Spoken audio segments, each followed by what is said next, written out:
Good morning. My name is Michael. Today I want to talk about just some things that he's been working on me with and just taking me deeper, or a deeper understanding of what it means to living in complete pursuit. So that's the title of the message, is Living in Complete Pursuit. And so there is just a moment where I needed to get my heart adjusted. How we all have to judge ourselves, get our hearts right. And the Lord was speaking to me, and He had a song playing in my spirit, and a lot of you probably know it. It's by Jesus Culture, and it says, I can't sing, but it's, I will pursue you, I will pursue your presence.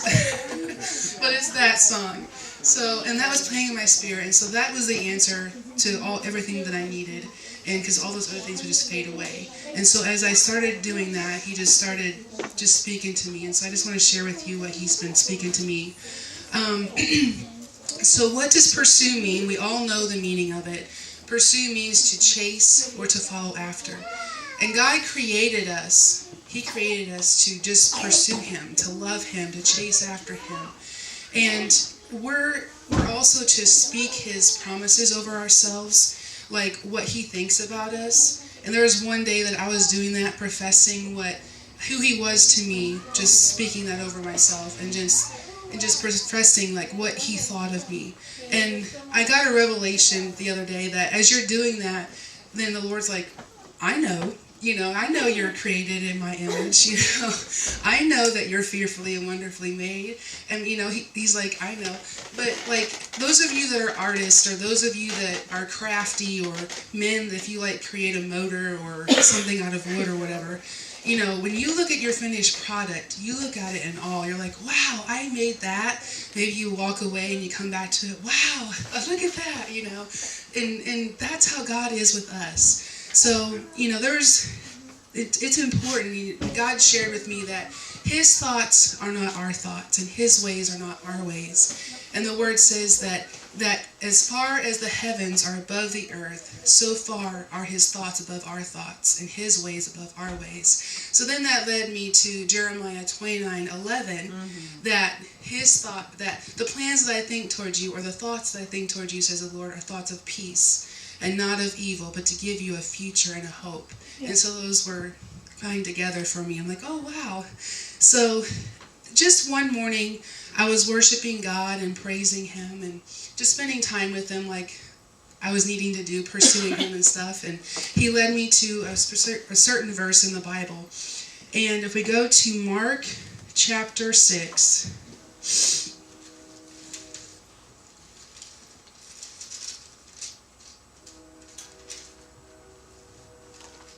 verse 31, it says, And He said unto them, Come ye yourselves apart into a desert place, and rest a while. For there were many coming and going, and they had no leisure so much as to eat. So what the Lord was revealing to me at that moment, He's like, Heather, come, I want you to come unto me and just rest in me, rest in my presence. Let me just minister to you, And that's what that verse means. It doesn't mean that He wants you to sleep. It doesn't mean He wants you, Heather, you need 8 hours of sleep. That's how you're going to get rest. No. God can do more for you than just getting 8 hours of sleep. He can, as long as you rest in Him. And in this specific verse, He's also talking to the disciples. These are red letters, Jesus talking to them. And we'll read it again. It says, And He said unto them, Come ye yourselves apart into a desert place, and rest a while, for there were many coming and going, and they had no leisure so much as to eat. So the disciples, they were in a busy place at that moment. And Jesus is telling them, let's just go to a secluded place. Let's just rest. Let me just minister to you guys, rejuvenate you, revive, refresh, refill, all those things. And it said they had no time to eat. There's just people just coming and going. And how many of you guys have ever had a job where it was just so high demand that you had no time to take a lunch? Something like that. That's what came to my mind. And so He's like, okay, let's go to a different place, something different than this, and let's just rest. And so that's what it is, how it is with us when we rest in God. And let's go to Matthew chapter 11.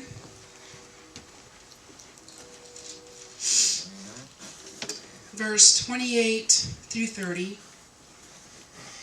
It says, "Come unto me, all ye that labor and are heavy laden, and I will give you rest.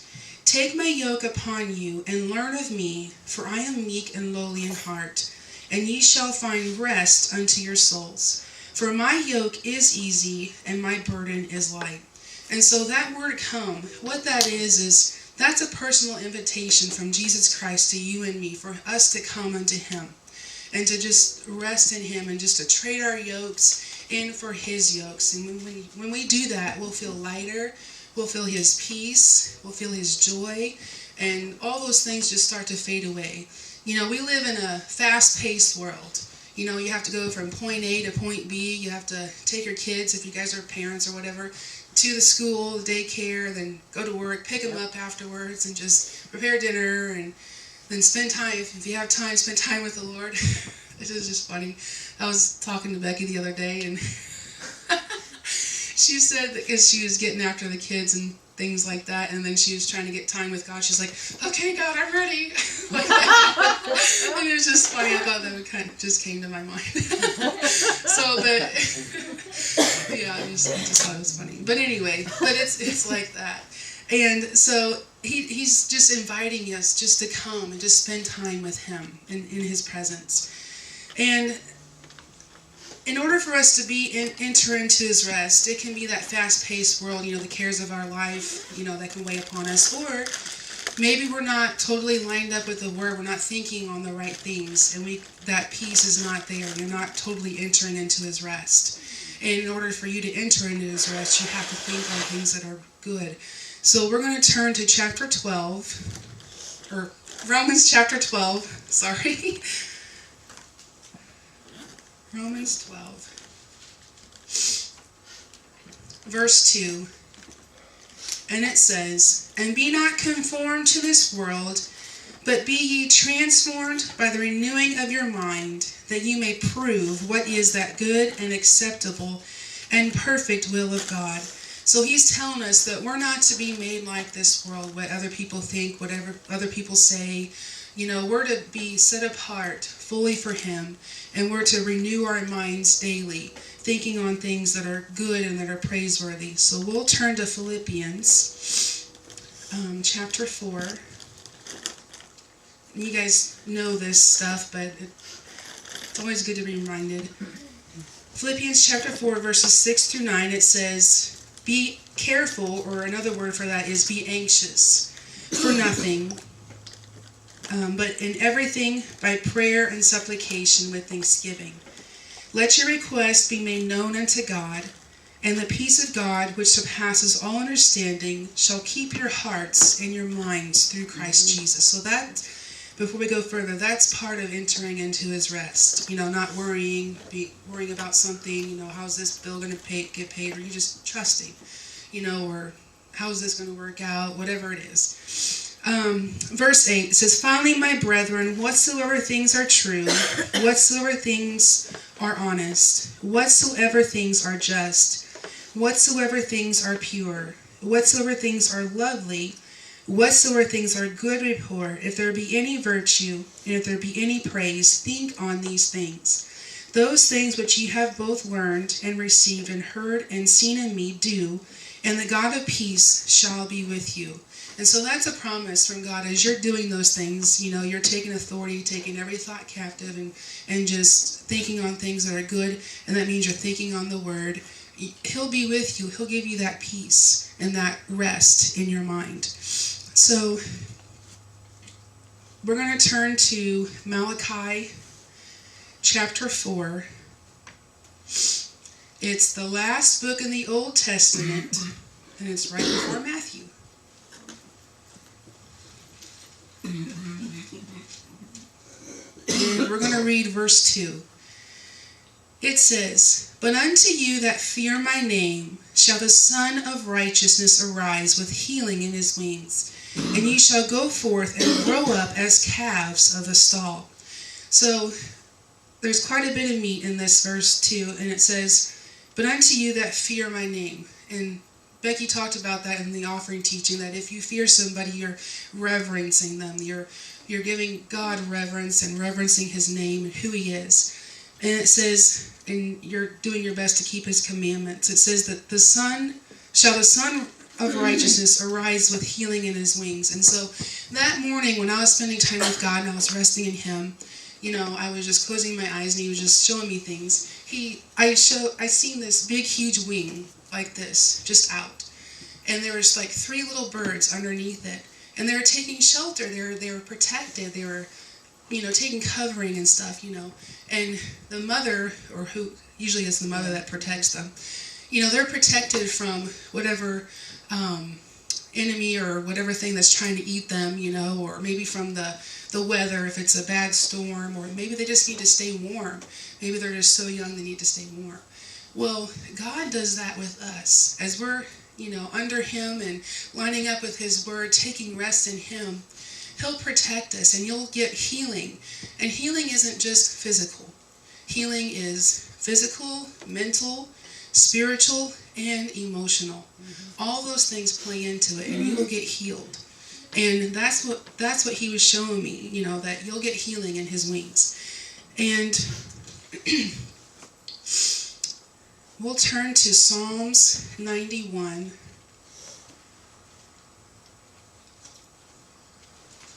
Verses 1 through 4. It says, "He that dwelleth in the secret place of the Most High shall abide under the shadow of the Almighty. I will say of the Lord, he is my refuge and my fortress. My God, in him will I trust. Surely he shall deliver thee from the snare of the fowler and from the noisome pestilence. He shall cover thee with his feathers, and under his wings shalt thou trust. His truth shall be thy shield and buckler." And so I was going over this yesterday, and I got another revelation, another understanding of his truth. That means his word shall be your shield and your buckler. The Bible says, "You shall know the truth, and the truth shall set you free." And that's the word of God. And Jesus is truth. In the beginning was the Word, and the Word was with God.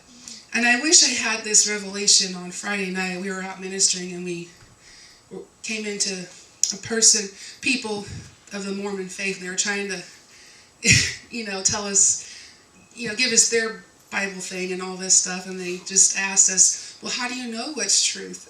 And stuff. And of course, we gave the word and stuff, but I wish I would have had that verse to give them, to share with them. I had that revelation. I'm like, wow, that would have been neat. But, and there's truth that will set you free, as you're taking shelter and covering. And you will get breakthrough. And that was another thing the Lord was showing me. If you turn to Micah chapter 2, verse 13.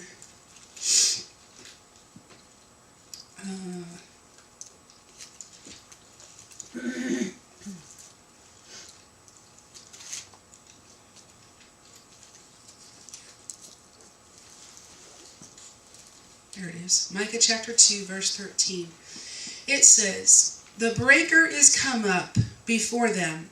They have broken up," or in other words, they have broken out and have passed through the gate and are gone out by it. And their king shall pass before them, and the Lord on the head of them. So the breaker, this is, you guys all know this, is he's Jesus. He's the one that will give you the breakthrough, that will break you through, that will bust you out. And the Lord showed me that day there was this cloud, this gray cloud, puffy gray cloud, and then just in the center of it, this perfect circle, was this beautiful blue sky. Like, it wasn't the full sky, it was just a speck of it. And as he was showing me, he took me through that little cloud and showed me this beautiful blue sky, and the sun was shining, and it was perfect. And it's like, how many of you guys have ever ridden on an airplane or flew an airplane?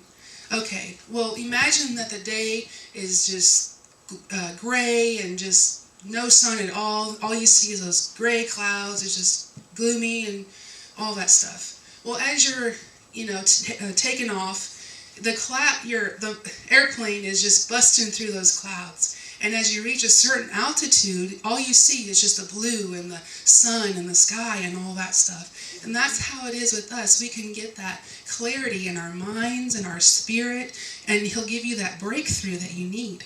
And so I thought that was really neat. And so as you come to that place where you're getting your breakthrough, your heart becomes softened and more pliable for the Lord to do his work. So we're going to turn to Jeremiah.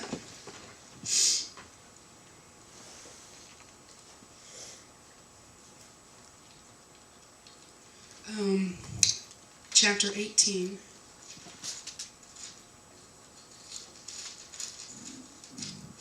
We're going to read verses 1 through 6. It says, "The word which came to Jeremiah from the Lord, saying, Arise and go down to the potter's house, and there I will cause thee to hear my words. Then I went down to the potter's house, and behold, he wrought a work on the wheels. And the vessel that he made of clay was marred, or it was ruined, in the hand of the potter. So he made it again another vessel, as seemed good to the potter to make. Then the word of the Lord came to me, saying, O house of Israel, cannot I do with you as this potter? Saith the Lord, Behold, as the clay is in the potter's hand, so are you in my hand, O house of Israel." So as our hearts are soft and pliable, God can mold us and shape us. And he showed me that day this clay pot that was on the potter's wheel. And I just saw the hands. They were full of clay and all that stuff, and they were just up to the forearms. And they were just molding it and shaping it. And then he took a sculpting tool, okay, and he was sculpting lines all around that vase or pot, whatever you want to call it. And then he was also sculpting like a sideways diamond into it, engraving it. And, that was just referring to that as you're allowing God just to work on you and stuff, he can sculpt those things that he wants to do in your life. And it's not a bad thing if you have to go back on the wheel for him to mold you and shape you. And, it just means like, hey guys, or hey Heather, I see something that is impure, or not impure, what's the word I'm looking for? Imperfection, I guess. An imperfection in you, and you need to be more like me, and I need to mold you a little bit more. And so it's good to be back on the potter's wheel for him to do that. As long as your heart is pliable, he'll be able to do those things. And Philippians chapter 1. I'm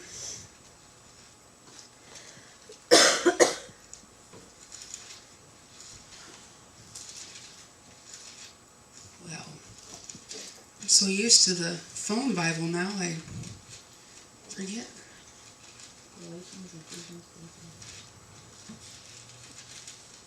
Okay, Philippians. Chapter 1, verse 6. Verse 6. It says, "Being confident of this very thing, that he which hath begun a good work in you will perform it until the day of Jesus Christ." Or there's another translation that says that he'll perfect it. He'll perfect that perfect work that he's doing in you. And he'll make you perfect. He'll make you more like him. And he desires to perfect those things in us. And I just wanted to share all that with you. He was just giving me a deeper understanding of what it means to really pursue him, just to chase after him, to draw closer to him, to fall more in love with him, and just allow him just to pour into you as you're open, and then you'll be able to pour into him, and just, it's a two-way street, you know what I mean? It's just not like just him just doing whatever and then you not giving back, and if you find, there's many different facets to this message, but if you find yourself, you recognize that God's giving you an invitation that he wants you just to come unto him, or maybe you need just a breakthrough, or you recognize you need to go back on the potter's wheel, whatever it is, you're welcome to come up for prayer, and I'll pray with you and just expect God just to meet you. So I just want to give that invitation out to you guys.